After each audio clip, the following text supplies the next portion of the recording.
Kumuha ako ng malunggay. Gagawa ako ng malunggay pandesal. Oh.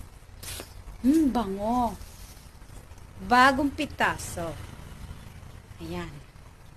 Isa-isahin natin, ilagay natin dito sa aking at iaano natin, i-oven. Maganda daw kasi pag sa oven kasi para daw ma-maintain yung green niya.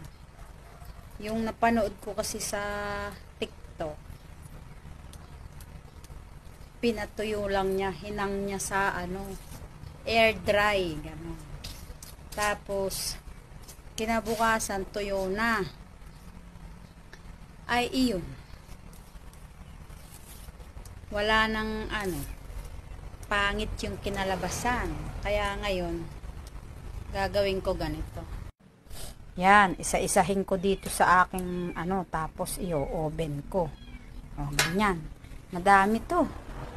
Toink! Wait nyo yung ating malunggay pandesal. Introducing ang kalderong maitim. Oh, nakita nyo na yung kalderong maitim ko.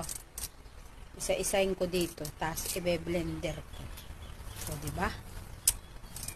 Natatakam kasi ako eh.